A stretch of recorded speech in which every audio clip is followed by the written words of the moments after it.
Good phrase. Terror. Oh, of course. On vendait beaucoup d'articles, mais on n'arrivait pas à dégager de profit. Tous ces fabricants doivent équiper leurs machines d'un système d'exploitation. Pas n'importe lequel.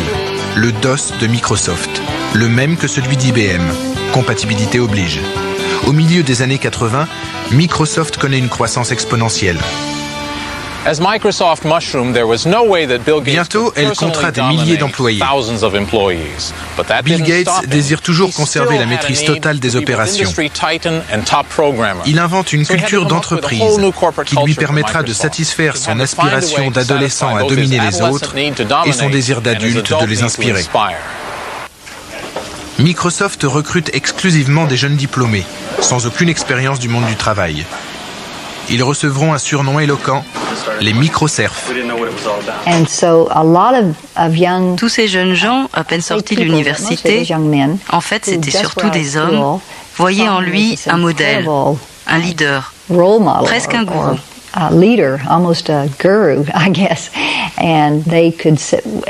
Il pouvait rester pendu à ses lèvres pendant des heures. Bill, de son côté, appréciait leur collaboration. Et tout ce petit monde semblait uni par une merveilleuse camaraderie. Il y a en lui une force, une volonté, un désir viscéral d'être le meilleur et de gagner. Il ressemble à un chef spirituel.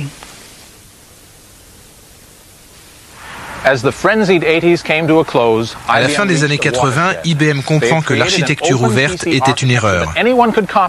Elle espérait que son renom seul serait suffisant pour dominer le marché. Deuxième erreur.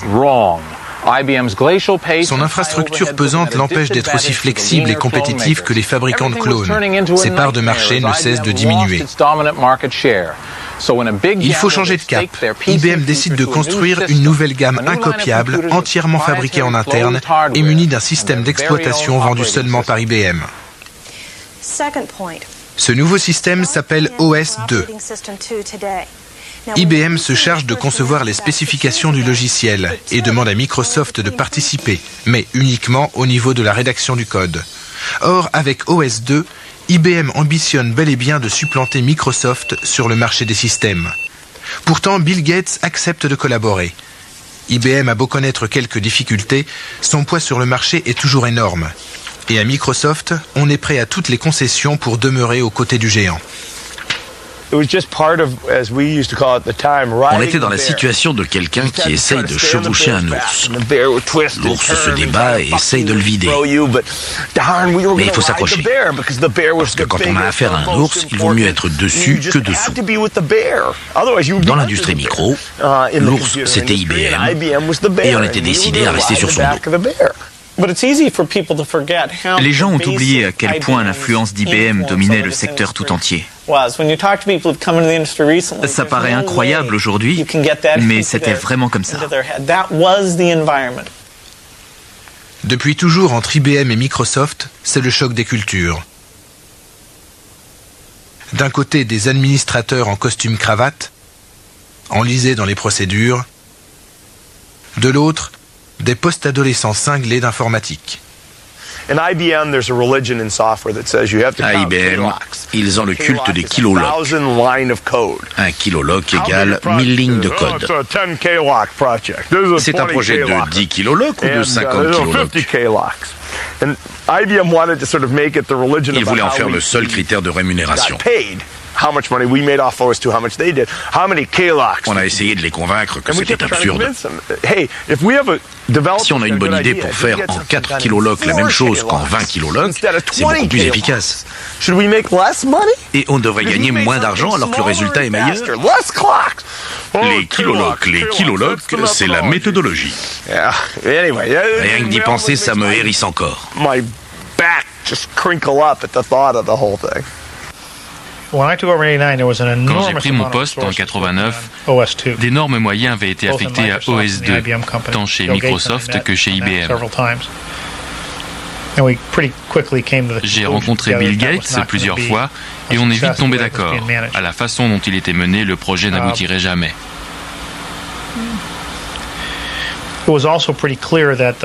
En outre, au vu des contrats, il était clair que ceux qui contrôlaient le projet, c'était Microsoft. Un conflit d'intérêts oppose désormais les deux alliés. La plus grande part des revenus de Microsoft provient des redevances que lui versent les fabricants de clones qui ont tous installé le DOS sur leurs machines. Bill Gates ne peut accepter que les concurrents d'IBM n'aient d'autre choix qu'adopter OS2 ou faire faillite. Il veut prolonger le règne du DOS et compte y parvenir en ajoutant à son système un environnement graphique, attrayant et facile à utiliser. Ce nouveau programme s'appelle Windows. Tout en continuant à travailler sur OS2, Bill Gates investit des millions de dollars dans son développement et charge le timide et réservé Steve Ballmer d'en faire la publicité.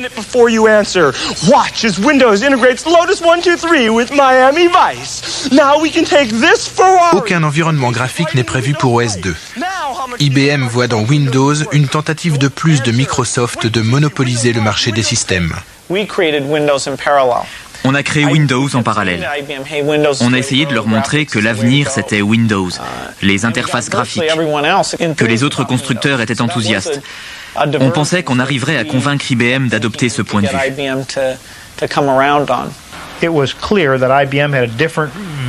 Microsoft et IBM ne concevaient pas du tout leur relation de la même façon. À qui la faute? À Microsoft? Peut-être, en partie. En fait, les torts sont partagés. Je ne vois dans toute cette histoire qu'une mauvaise opération commerciale de la part d'IBM.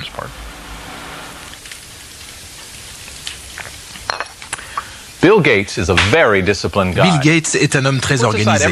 Il met de côté tout ce qu'il doit lire et 2 fois par an, il s'enferme pendant 1 semaine pour se plonger dans la lecture. Au cours d'une de ses retraites studieuses, il décide que ce n'est plus dans l'intérêt à long terme de Microsoft de suivre aveuglément IBM. S'il doit choisir entre OS2 et Windows, il choisira Windows. On savait qu'IBM n'allait pas apprécier. Mais on a été franc. On les a prévenus. Ça leur a pas plu, on l'a fait quand même. On leur a même proposé de leur vendre sous licence. Pour nous, le plus avantageux, c'était l'association. IBM diffuse un logiciel, nous on se charge du développement. C'est seulement après qu'ils aient coupé les ponts qu'on s'est dit « maintenant on est tout seul ». Ce qui était vraiment terrifiant. On a négocié pour qu'ils participent avec nous au lancement de Windows 3. Mais ils ne nous proposaient que des accords désavantageux qui leur auraient permis de nous prendre Windows. On a refusé de signer. Jack Sams, l'initiateur de l'alliance IBM-Microsoft, assiste impuissant à l'inévitable divorce.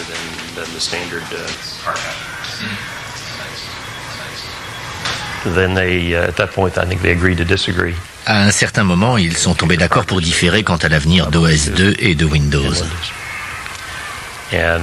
En interne, on a reçu l'ordre de ne prévoir aucun produit pour Windows.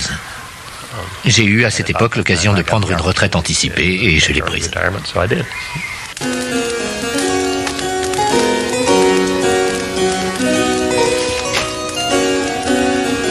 La tactique d'IBM se révélera désastreuse. Le laboratoire de Boca Raton où le PC d'IBM est né est aujourd'hui à l'abandon.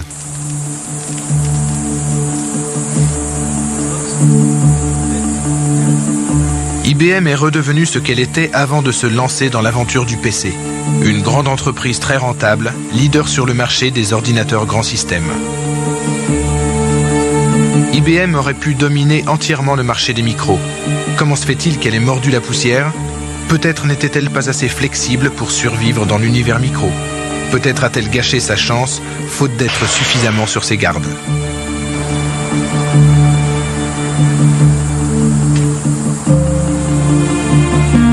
Larry Ellison choisit la deuxième explication. Il a fondé Oracle, une société qui concurrence IBM depuis 20 ans. Larry Ellison vend des systèmes de gestion de bases de données. Il est célèbre pour son franc-parler. IBM a commis la plus grosse bourde qu'une entreprise ait jamais commise. Fabriquer un PC Microsoft Intel et prétendre que c'était un produit IBM. Ils étaient au premier rang des fabricants de micros. C'est ahurissant qu'ils aient pu être redevables pour un tiers de la valeur de leurs produits à Intel et pour un autre tiers à Microsoft, comme ça, par inadvertance. Aujourd'hui, ces deux entreprises valent environ 100 milliards de dollars. Qui d'entre nous peut s'offrir une erreur de 100 milliards de dollars? Tandis qu'IBM abandonne ses bâtiments, Microsoft s'agrandit.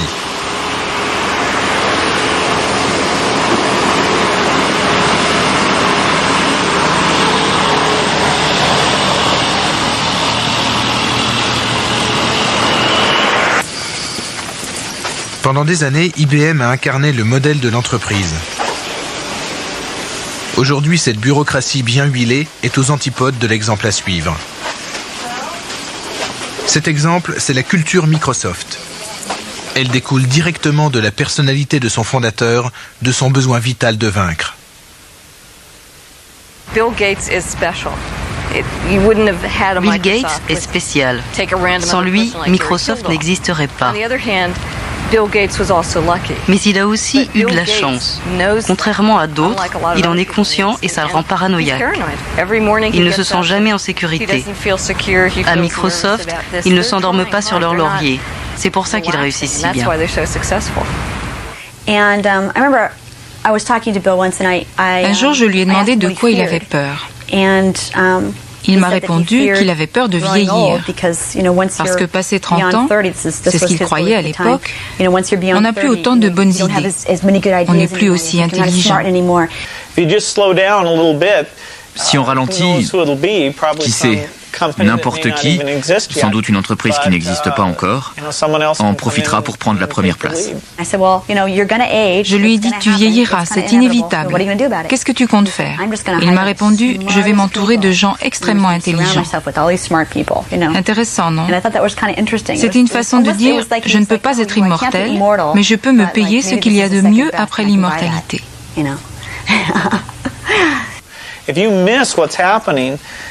Si on rate le coche, ce qui est arrivé à IBM et à beaucoup d'autres risque d'arriver à Microsoft.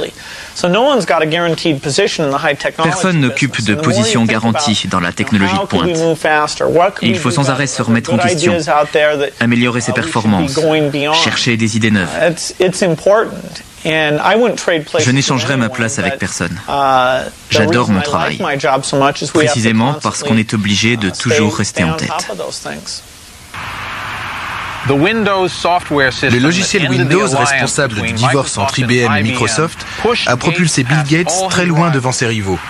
La première version qui fonctionnait vraiment est sortie en 1990 et a fait un triomphe. D'où viennent les bonnes idées à l'origine de Windows?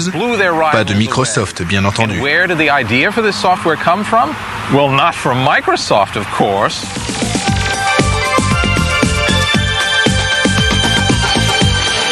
Elle venait de ceux qui avaient fait réaliser le fameux spot publicitaire Big Brother, les hippies de chez Apple.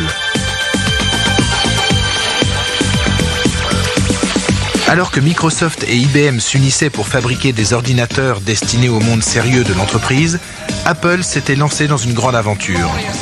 Elle avait décidé de donner naissance à un micro facile et amusant à utiliser.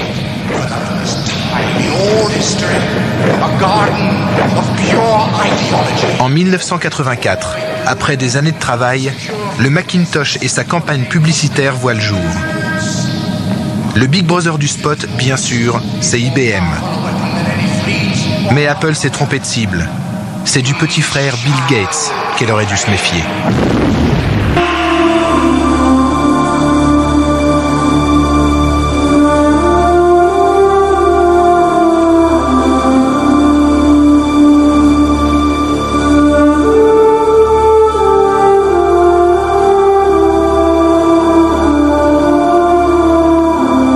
Nous sommes le 24 août 1995. Dans la banlieue de Seattle a lieu une grand-messe à la gloire du dieu logiciel. C'est le lancement de produit le plus grandiose de toute l'histoire de la micro-informatique. Le lancement de Windows 95.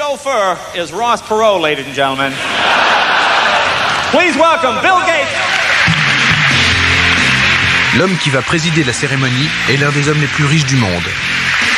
Bill Gates, la star, le PDG, le super programmeur et le chef spirituel de Microsoft.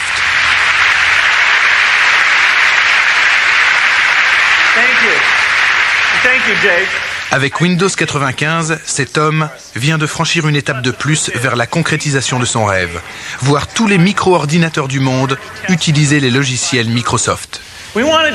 Nous voulions que les gens se rendent vraiment compte à quel point Windows 95 rend l'informatique simple, efficace et amusante. Notre croisade solitaire a duré 7 ans. Toute cette publicité nous affirme que Windows 95 est l'avancée technologique la plus importante depuis la création de la micro-informatique. Bill Gates prétend que ce nouveau système va rendre les micros tellement faciles à utiliser que même ma mère voudra en acheter un. Mais vous savez quoi ? La plupart des idées de Windows datent de 20 ans.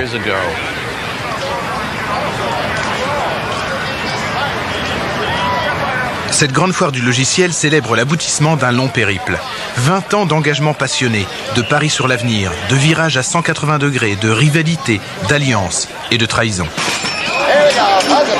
Cette fête couronne la stratégie commerciale de Bill Gates. En 2 mots, on n'a pas besoin pour réussir d'innover ou d'être le meilleur, à condition de posséder une diabolique habileté à tirer parti des occasions qui se présentent.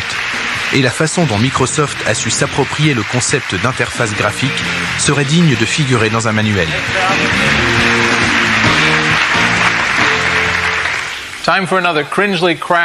Leçon numéro 3 du cours de rattrapage en informatique élémentaire. Les premiers micro-ordinateurs étaient d'un usage difficile, en partie parce qu'ils étaient archaïques et en partie parce que les informaticiens ont tendance à préférer la difficulté. Voilà un PC IBM de 1983 où j'ai tapé une lettre à mon banquier lui demandant de m'aider à devenir riche vite. Maintenant, je veux classer cette lettre. Attention, après il y aura un test. Je dois taper copy, C, 2 points, anti-slash, riche vite, point, doc, espace, A, 2 points, anti-slash, demande, et entrée. Pas évident. Voici un autre PC tout récent qui est équipé de Windows. On va faire exactement la même chose.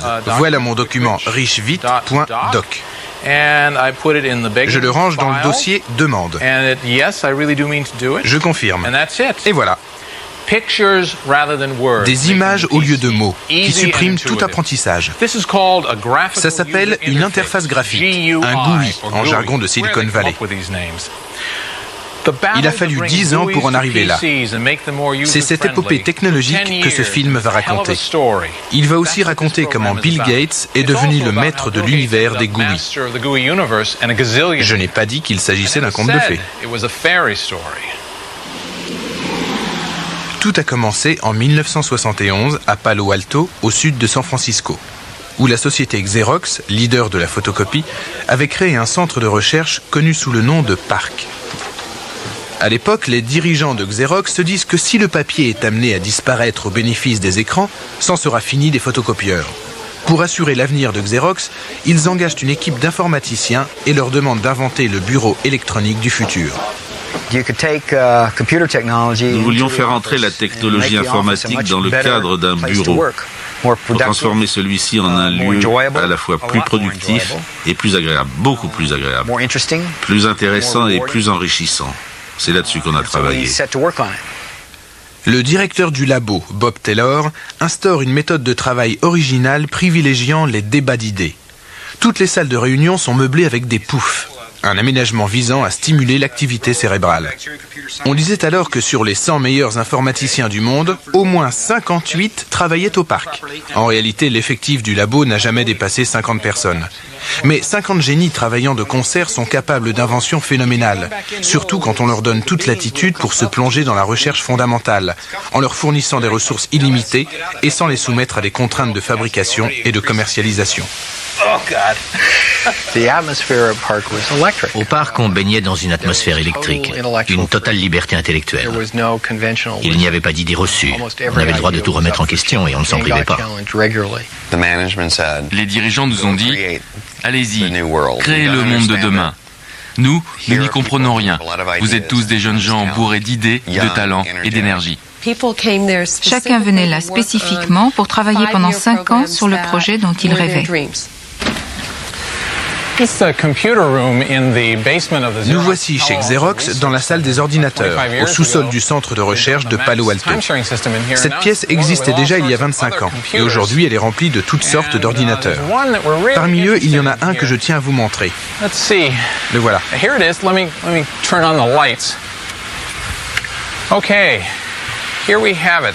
C'est un ordinateur Alto construit en 1973 ici. Certains le considèrent comme le premier ordinateur individuel. En réalité, il ne l'est pas pour 2 raisons. Il n'a jamais été commercialisé et rien que ses composants coûtaient environ $10 000. Mais il contient tous les éléments d'un micro moderne. Sans lui, nous n'aurions ni les Macintosh, ni Windows, ni beaucoup d'autres choses dont pourtant aucune ne porte aujourd'hui l'étiquette Xerox.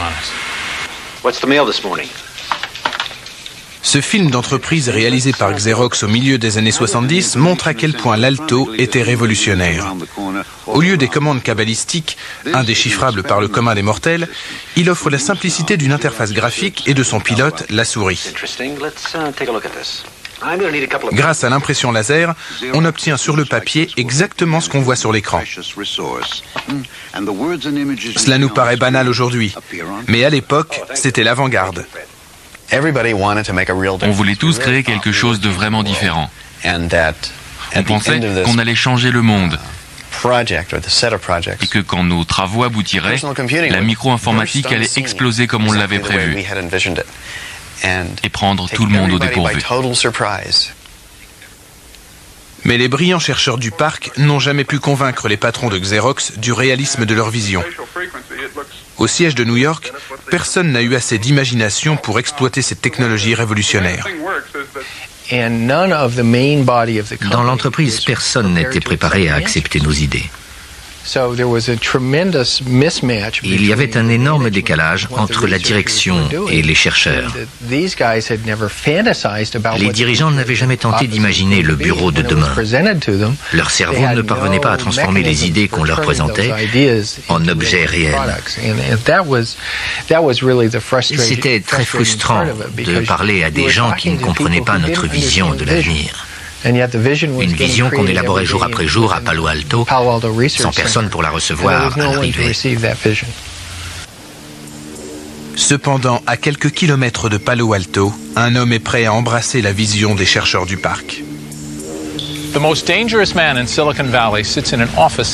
le plus dangereux de Silicon Valley a ses bureaux dans cet immeuble. On l'aime et on le déteste, souvent les deux à la fois. Pendant 10 ans, à la force du poignet, il a obligé toute l'industrie micro à suivre le cap qu'il avait déterminé. Il ne s'agit pas d'un requin motivé par l'argent et par la perspective de prendre une retraite dorée à 40 ans. Cet homme mène une guerre sainte.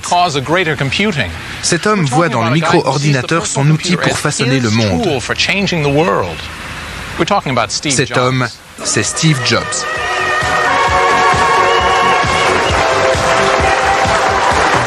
Hi, I'm Steve Jobs. L'image du charisme, Steve Jobs.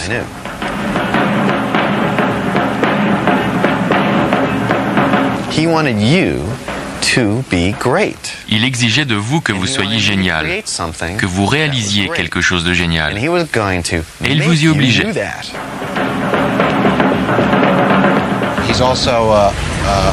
Il peut aussi être odieux. Il exige un niveau de performance très élevé. Et il ne supporte pas les gens qui ne partagent pas ou ne sont pas à la hauteur de ses exigences.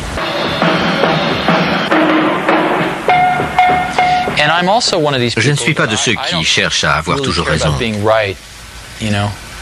Seul m'importe la réussite finale. Steve Jobs a fondé Apple avec Steve Wozniak en 1976. Il s'est fait un nom dans l'industrie micro grâce à l'ordinateur Apple II, le premier micro à connaître un véritable succès commercial. En décembre 1979, Steve Jobs obtient le droit, un grand privilège, de visiter le laboratoire de Xerox. Ils m'ont montré 3 choses, mais j'étais tellement ébloui par la première que j'ai à peine regardé les 2 autres. Ils m'ont montré la programmation orientée objet, mais je n'ai rien vu. Ils m'ont montré un système réseau, une centaine d'ordinateurs Alto, tous reliés, utilisant le courrier électronique, etc., etc. Pareil, je n'en ai rien vu. Hypnotisé que j'étais par l'interface utilisateur graphique qu'ils m'avaient montré en premier. Jamais je n'avais vu une telle merveille. C'était encore très incomplet, il y avait beaucoup de défauts, mais on ne le savait pas à l'époque. Toujours est-il que le germe de l'idée y était et qu'ils avaient fait de l'excellent travail.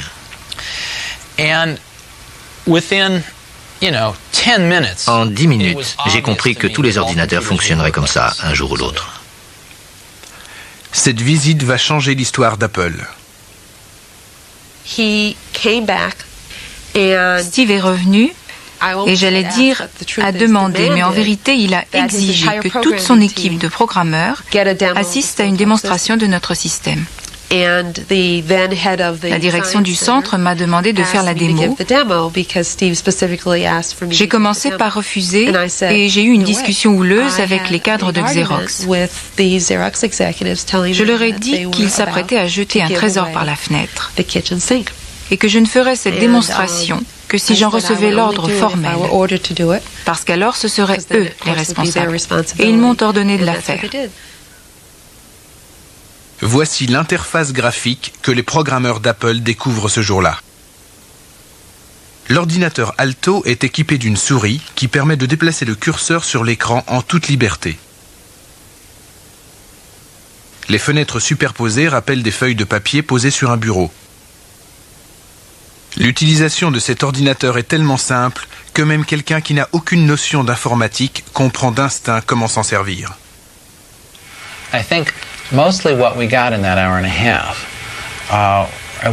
Dans cette visite d'1h30, nous avons puisé de l'inspiration et le renforcement de notre conviction qu'il fallait utiliser des images pour rendre les ordinateurs de bureau plus accessibles. En 1 heure, ils ont compris notre technologie et ce qu'elle signifiait mieux que n'importe quel dirigeant de Xerox après des années de démonstration. Ces gens ne comprenaient rien aux ordinateurs. Et ils ont laissé la plus grande avancée de l'industrie micro-informatique leur glisser des mains. Xerox aurait pu contrôler le secteur tout entier. Elle aurait pu devenir 10 fois plus importante. Être l'IBM ou le Microsoft des années 90. Steve Jobs convainc le conseil d'administration d'Apple d'investir dans le développement d'une technologie copiant celle qu'il a vue au parc. Apple embauche alors une centaine d'ingénieurs pour mettre au point un nouvel ordinateur qui sera baptisé Lisa. Mais les problèmes s'accumulent. Le Lisa ne fonctionne pas comme prévu et ne pourrait pas être vendu à moins de $10 000, beaucoup trop cher pour le marché grand public. De plus, à vouloir tout contrôler, Steve Jobs sème le désordre et le conseil d'administration finit par l'évincer du projet Lisa.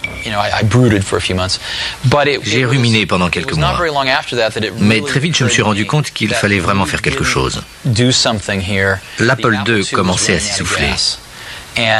Il fallait absolument sortir quelque chose de nouveau. Sinon, l'existence même d'Apple serait menacée. Jobs trouve la solution auprès de Jeff Raskin, un des ingénieurs d'Apple de la première heure. Raskin travaille à la conception d'un ordinateur à $600, aussi facile à utiliser qu'un toaster, et qu'il a baptisé Macintosh, d'après la variété de pommes qu'il préfère. Évincé du projet Lisa et déterminé à réaliser un ordinateur bon marché, Steve Jobs s'empare de l'idée de Jeff Raskin. J'ai réuni une petite équipe pour travailler sur le Macintosh. C'était une mission, il fallait sauver Apple. Afin de se consacrer tout entier à sa Mac mission, Steve Jobs doit trouver pour sa société un dirigeant plus orthodoxe. Son choix se porte sur John Sculley, responsable du marketing chez Pepsi Cola. Sculley commence par refuser. Quitter Pepsi pour une société créée dans un garage 4 ans plus tôt, c'est une plaisanterie. Mais ce n'est pas facile de dire non à Steve Jobs. Il a levé la tête et m'a fixé de la façon dont seul Steve Jobs peut fixer quelqu'un. Et il m'a dit, vous voulez vendre de l'eau sucrée toute votre vie ou vous voulez venir avec moi pour changer le monde? Là, j'ai compris que si je refusais, je passerais le reste de ma vie à me demander ce que j'avais raté. Pour changer le monde, Steve Jobs a besoin du Macintosh. Il veut un ordinateur parfait qui révolutionne la micro. Et il aiguillonne sans cesse son équipe. Steve était préoccupé par la lenteur de mise en route du Mac. Pour motiver Larry Kenyon, qui s'occupait du logiciel, il lui a dit « Des millions de gens vont acheter cette machine. Si tu arrives à gagner 5 secondes au démarrage, cela fait 5 secondes multipliées par 1 million tous les jours. Ça fait 50 vies humaines. En gagnant 5 secondes, tu peux sauver 50 vies. » Et on s'est débrouillé pour accélérer le temps de démarrage.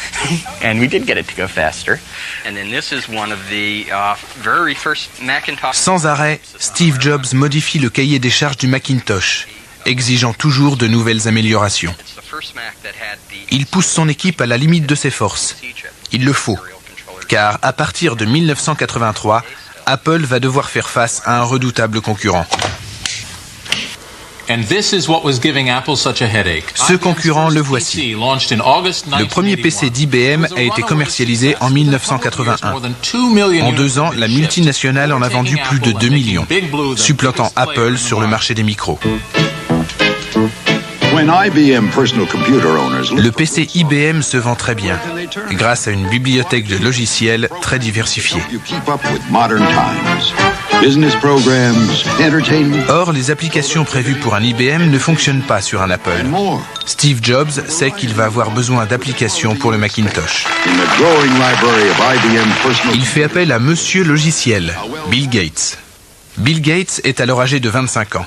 Sa société Microsoft compte une centaine d'employés et connaît une croissance explosive grâce au DOS, le système d'exploitation du PC IBM. Le DOS n'offre pas d'interface graphique, au contraire du Mac, qui pour cette raison intéresse Bill Gates et son numéro 2, Steve Ballmer. Jobs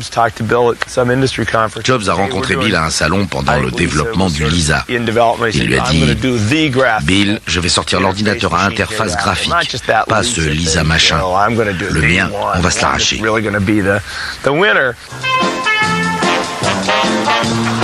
Alors que le Mac est en cours de développement, Steve Jobs organise une parodie d'un jeu télévisé, où il invite les créateurs de logiciels afin de les inciter à écrire des applications pour le Macintosh. Parmi eux se trouve Bill Gates, venu chanter les louanges du Macintosh. Steve Jobs ne se rend pas compte qu'il vient de faire entrer le loup dans la bergerie.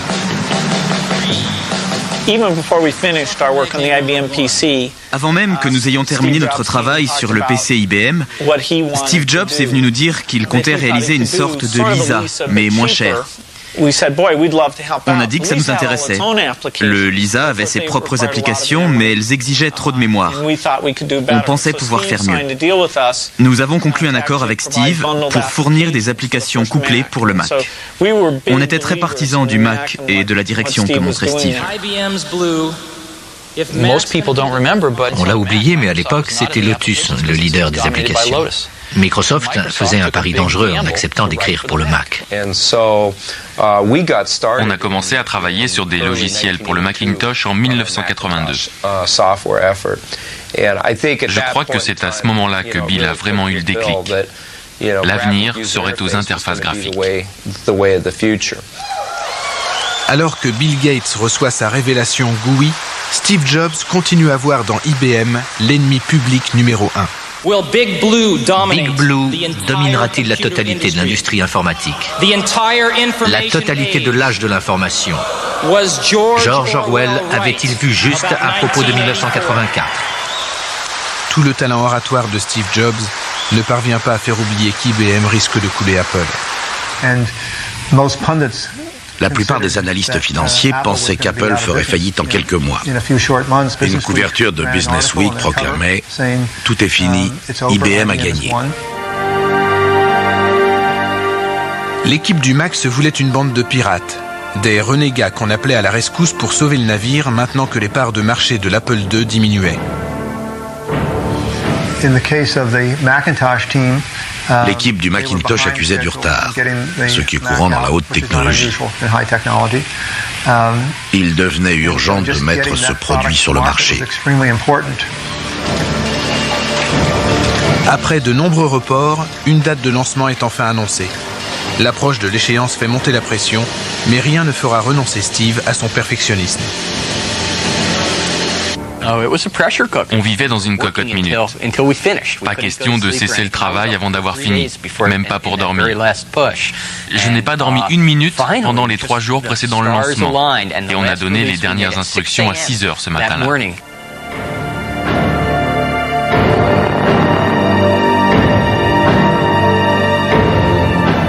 Le Lisa ne se vend pas. Avec le Macintosh, Apple joue le tout pour le tout. Son sort en dépend. John Sculley débloque 15 millions de dollars pour la campagne publicitaire, qui doit s'ouvrir le jour du lancement, le 24 janvier 1984.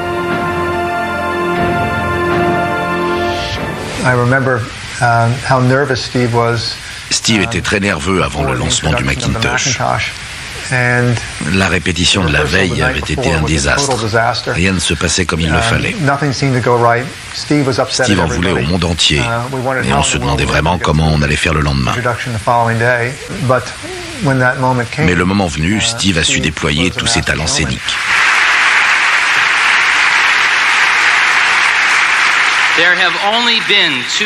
Il n'y a guère eu que 2 produits marquants dans notre industrie. L'Apple II en 1977 et le PC d'IBM en 1981. Aujourd'hui, 1 an après Lisa, nous vous présentons le 3e, le Macintosh.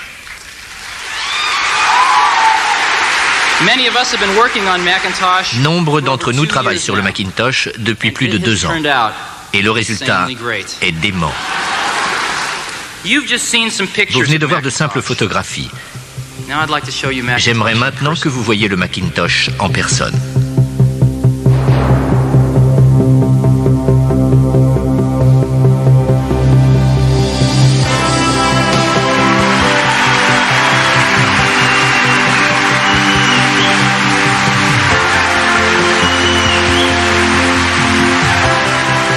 Le Macintosh est le premier micro doté d'une interface graphique qui se vend à un prix abordable. C'est aussi un monument à la gloire d'un homme.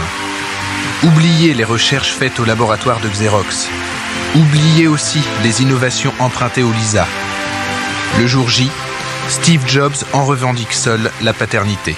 On en revient toujours à un problème de goût. Il s'agit de s'imbiber de tout ce que les hommes ont fait de mieux et d'essayer ensuite de l'intégrer dans ce que vous faites vous-même. Picasso disait « Les bons artistes imitent, les génies s'approprient ». Nous n'avons jamais eu de scrupules à nous approprier les grandes idées. Si le Macintosh est grand, c'est que les gens qui l'ont conçu étaient avant tout des musiciens, des poètes, des artistes, des zoologues et des historiens, qui se trouvaient aussi à être les meilleurs informaticiens du monde.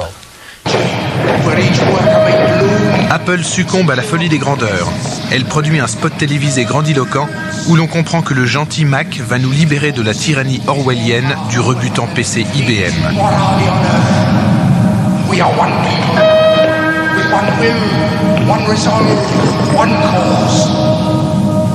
Malgré tout ce battage, dès la fin 84, les ventes du Mac plafonnent.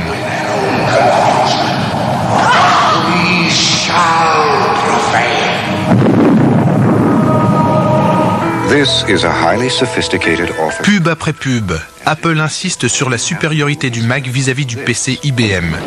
Mais il présente des inconvénients majeurs. Son prix d'abord, $2500, $1000 de plus que le PC. La pénurie d'applications ensuite. Les éditeurs de software hésitant à produire des logiciels pour le Mac. On ne pouvait pas lui faire exécuter grand-chose. MacPaint et MacWrite étaient ses seules applications. Et on commençait à s'en rendre compte. Dès la fin de l'année, les gens disaient « Peut-être que le PC IBM n'est pas aussi facile à utiliser ni aussi attrayant que le Macintosh, mais au moins il me rend des services dont j'ai besoin. Un tableur, un traitement de texte, une base de données. » Les ventes du Mac ont commencé à baisser à la fin de 1984 et l'année d'après, la situation est vraiment devenue délicate. Un ordinateur qui se vend bien est un ordinateur doté d'une application avec un grand A. Un logiciel qui justifie l'achat du matériel. IBM avait Lotus 1, 2, 3. Le Mac avait grand besoin d'une application avec un grand A. WYSIWYG, encore du jargon Silicon Valley. Les initiales de ce qu'on voit égale ce qu'on obtient. Il est très difficile d'imprimer exactement la même image que celle qu'on voit sur l'écran. 80% de nos facultés cérébrales sont consacrées à traiter des données visuelles, mais ce n'est pas le cas des ordinateurs. J'ai écrit une lettre à ma mère que je signe Bob en caractères italiques, time 72 points. Quand j'envoie l'impression, il en sort un Bob, mais pas vraiment le Bob que je voulais. C'est le problème d'Apple qui va encore une fois devoir son salut aux recherches effectuées chez Xerox. John Warnock, un des anciens cerveaux du parc, avait trouvé le moyen d'obtenir sur imprimante laser exactement ce qu'on voit sur un écran. Il venait de créer une société appelée Adobe afin de commercialiser son invention.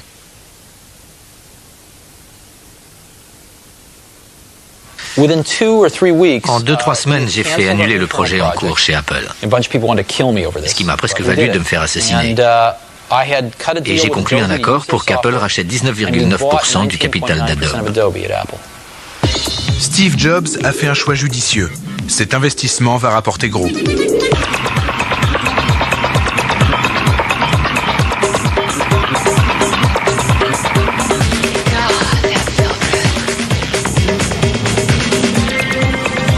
L'association de l'interface graphique et de la précision laser donne naissance à un nouveau secteur d'activité, la publication assistée par ordinateur, la PAO. Les tableurs avaient fait de nous tous des comptables. Le Mac et son imprimante laser nous transforment en artistes, en éditeurs, voire en faux monnayeurs.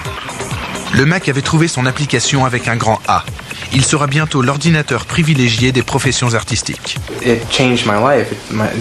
Ma vie a changé à la seconde où j'ai mis la main sur une souris. Je me suis tout naturellement orienté vers une carrière de graphiste. Le Mac connaît le succès grâce à la PAO, mais ce succès vient trop tard pour le fondateur d'Apple. En 1985, les ventes du Mac piétinent toujours, mais Steve Jobs se refuse à croire les chiffres. Il se comporte comme si le Mac se vendait à tour de bras. Il y avait un immense fossé entre le produit grandiose que le Macintosh aurait dû être et ce qu'il était en réalité. Cette réalité était quand même récupérable, mais le décalage entre les deux était tel qu'il fallait que quelqu'un réagisse. Et ce quelqu'un était John Sculley. John Sculley, à l'origine le poulain de Steve Jobs, soumet au conseil d'administration un plan stratégique pour sauver Apple. Steve Jobs n'en fait pas partie. Il fallait que le conseil fasse un choix. Je leur ai dit que c'était l'entreprise de Steve, que j'étais là en renfort, que s'il souhaitait que ce soit lui qui la dirige, cela me convenait. Mais il fallait décider de la marche à suivre une fois pour toutes. Steve l'a ressenti comme un affront et a attaqué Sculley. Il a mis le conseil en demeure de choisir entre les deux, parce qu'il était sûr qu'on le soutiendrait lui. Finalement, après avoir discuté avec Steve, puis avec moi, ils ont décidé d'appliquer mon plan. Et Steve a démissionné. Que dire? Je me suis trompé. Oui. Il a démoli tout ce que j'avais construit en 10 ans. À commencer par moi. Mais ce n'est pas le plus grave. J'aurais quitté Apple avec joie si elle avait évolué comme je le souhaitais. Chez Apple, on éprouvait des sentiments contradictoires à ce sujet. Tout le monde avait subi les foudres de Steve à un moment ou à un autre. Alors, le départ du tyran provoquait un certain soulagement. Mais d'un autre côté, les mêmes personnes éprouvaient un grand respect pour Steve. On était tous très inquiets de ce qui allait arriver à cette entreprise privée de son fondateur et de son charisme. Apple ne s'est jamais relevé d'avoir perdu Steve. Il en était l'âme et le moteur. L'entreprise ne serait pas la même aujourd'hui si elle n'avait pas perdu son âme. Les années suivant le départ de Steve Jobs seront les plus lucratives de l'histoire d'Apple.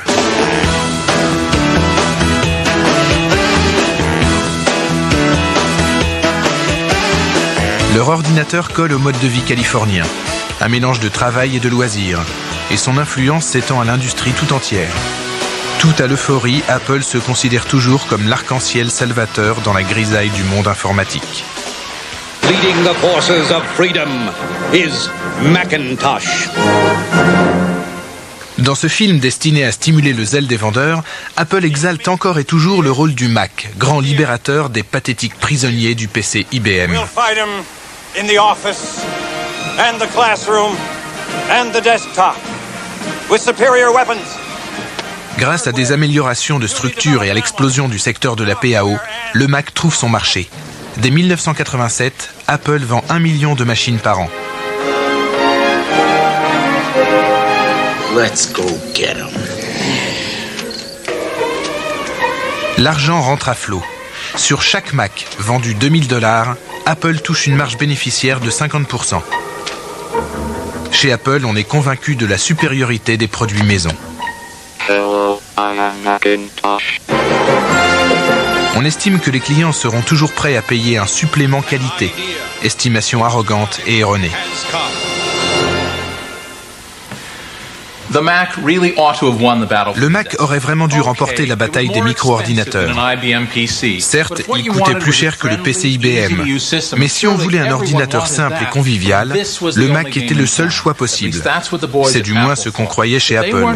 C'était compté sans Bill Gates.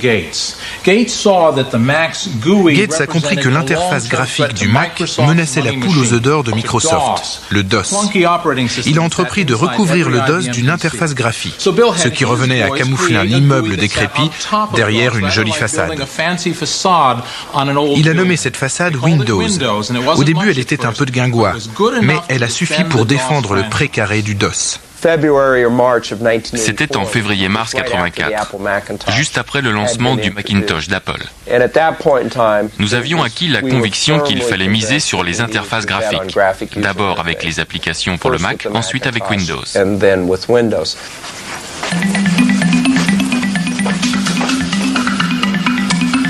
Le développement d'une interface graphique qui puisse rivaliser avec le Mac engage Microsoft dans un long tunnel. Du fond de leur bureau sans fenêtre, les programmeurs vont trimer pendant des années pour mettre au point les fenêtres de Windows, réconfortés par des sodas à volonté.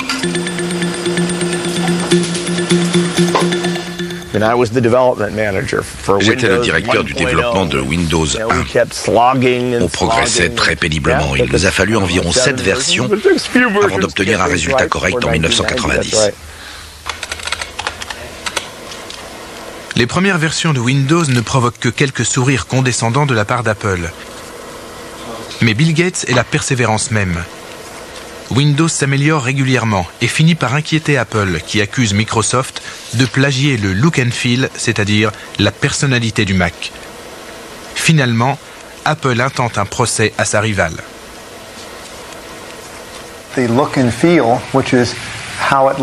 S'il ne pouvait pas être breveté, le look and feel aurait pu faire l'objet d'un copyright.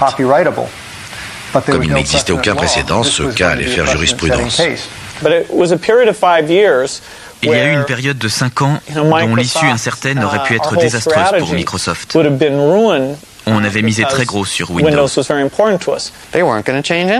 Ils refusaient de modifier quoi que ce soit. Soit on cédait, soit ils menaient l'affaire jusqu'à la Cour suprême. Nous étions sûrs que les juges allaient finir par se prononcer en notre faveur, ce qu'ils ont fait.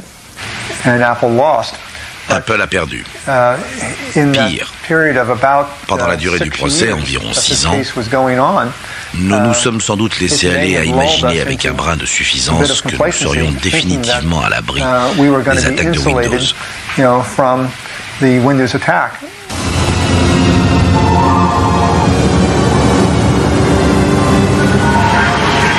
Le lancement de Windows 3 en 1990 ruine les derniers espoirs d'Apple de remporter la guerre des GUI.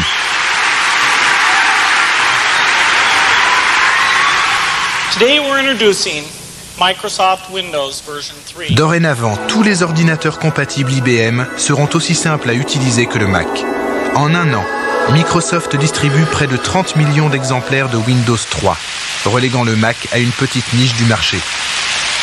Bill Gates s'est révélé un stratège hors pair. Ladies and gentlemen, the Windows 3 development team.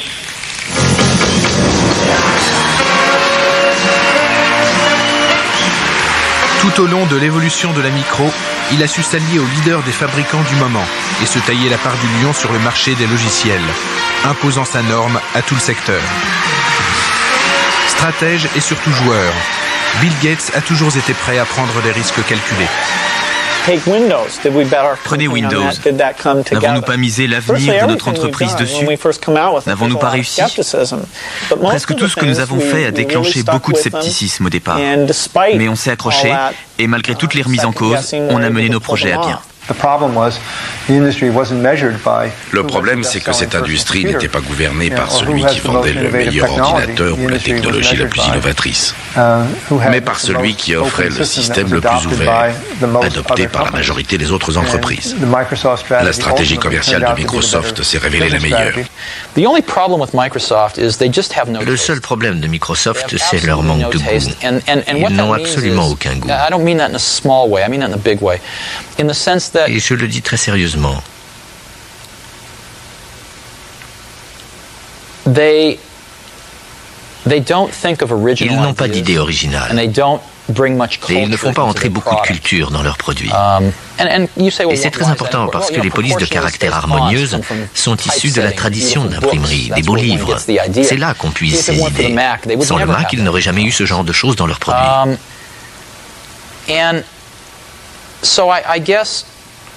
Cela m'attriste.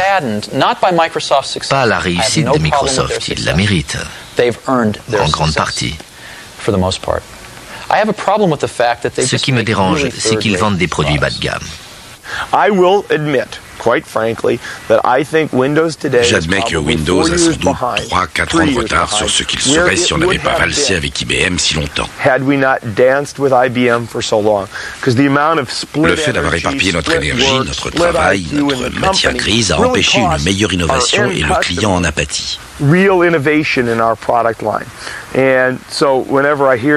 Quand j'entends ces critiques blessantes, je me dis attendez, vous allez voir Windows 95, Windows 96.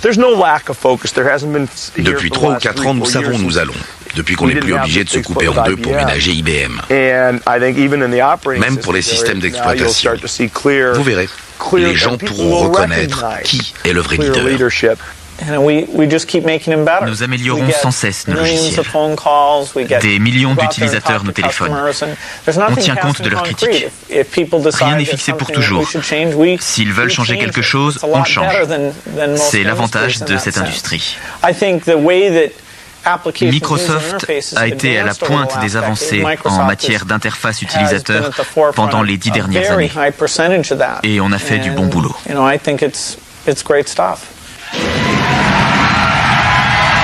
Le 24 août 1995, Bill Gates porte le coup de grâce à ses rivaux. Avec Windows 95, Microsoft fournit ensemble le système d'exploitation et l'interface graphique. Porté par une campagne publicitaire mondiale de 300 millions de dollars, Windows 95 est en passe de devenir le nouveau standard de l'industrie informatique.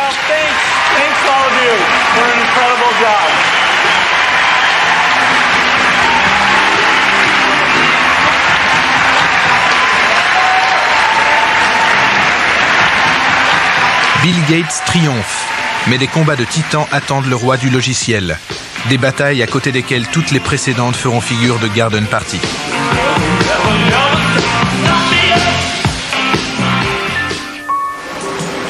Le succès de Bill Gates repose sur la domination des systèmes d'exploitation pour ordinateurs individuels.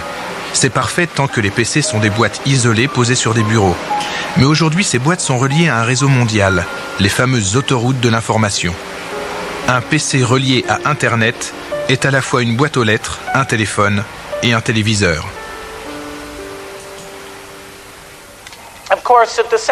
Bien entendu, au cœur de tout ceci, on trouve le concept de convergence numérique, c'est-à-dire que toutes les informations, livres, œuvres d'art, films, pourront être accessibles par le biais de ce vers quoi les PC auront évolué. Internet constitue la prochaine vague de la révolution de l'information. Une vague dont même Bill Gates ne peut prévoir la direction. Internet se transforme de mois en mois. Je tire mon chapeau à quiconque est capable de prédire à quoi il ressemblera dans 3 mois ou dans 9 mois. Ce phénomène évolue si rapidement que personne ne peut savoir exactement ce qui va arriver. Bill Gates, cependant, prépare le terrain. Il a noué des alliances avec les plus puissants, en investissant dans le nouveau studio de Steven Spielberg, DreamWorks, et en s'associant avec NBC dans la télévision par câble. Du coup, il se retrouve en concurrence avec d'autres très grands groupes, Murdoch et Walt Disney par exemple. Les temps ont changé depuis les débuts de Microsoft et les adversaires de Bill Gates aussi. Ce ne sont plus les hippies un peu rêveurs des années 70, ce sont des hommes d'affaires aux dents très longues. L'un des plus redoutables est Larry Ellison, qui mise sur Internet, convaincu que les autoroutes de l'information signeront l'arrêt de mort des micros tels qu'on les connaît, et de Microsoft par la même occasion. Bob Cringer, this is Larry Ellison.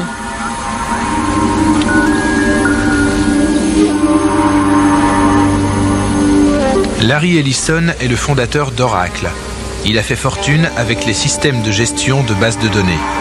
Il habite Atherton, le village des milliardaires de Silicon Valley, où il s'est aménagé une modeste demeure de samouraï, de 10 millions de dollars.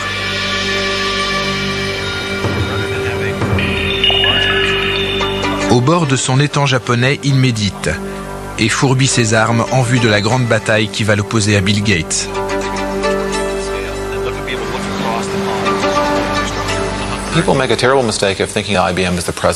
Les gens s'imaginent qu'IBM incarne le présent et Microsoft l'avenir. À mon avis, IBM incarne le passé et Microsoft le présent. L'avenir, on ne le connaît pas encore. Ce sont les gardiens d'un temple de la période Kamakura. Il faudrait en placer devant sa porte et leur ordonner d'interdire aux employés de Microsoft l'accès au temple. Il n'y a aucune raison de se ronger les sangs à propos de l'hégémonie de Microsoft. Il y a toujours place pour l'innovation. Il y aura d'autres changements. L'avenir de Microsoft est loin d'être assuré. Larry Ellison a un credo. Les micro-ordinateurs sont condamnés. Ils seront remplacés par un boîtier bon marché, une sorte de super téléviseur qui sera connecté à des ordinateurs centraux via Internet.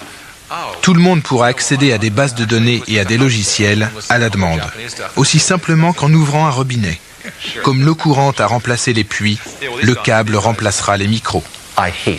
Je déteste les PC de tout mon cœur. Moi, aller dans un magasin pour acheter Windows 95, je dois prendre ma voiture, aller au magasin, acheter une boîte de carton remplie de données numériques inscrites sur un CD-ROM en plastique, revenir chez moi, lire le manuel, installer le bidule. C'est une plaisanterie. Utilisons un réseau. On ne va pas mettre les données numériques dans un carton, le carton dans un camion, le camion au magasin. C'est absurde. J'adore Internet. Je veux de l'information. Elle peut très bien passer par un câble.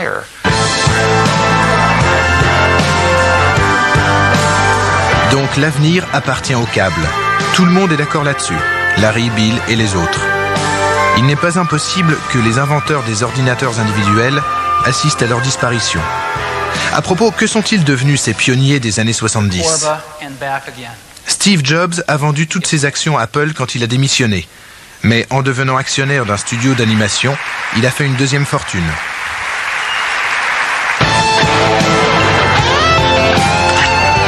Apple connaît des difficultés et ne joue plus qu'un rôle mineur sur le marché des micros.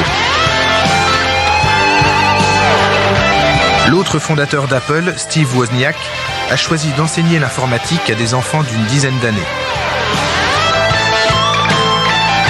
IBM, qui a créé le marché grand public de la micro, ne parvient plus à imposer ses normes. Et la plupart des ingénieurs du premier PC ont quitté l'entreprise. Ed Roberts, le constructeur de l'Altaïr, le premier micro-ordinateur commercialisé, a tourné le dos à l'informatique pour retrouver ses premières amours, la médecine.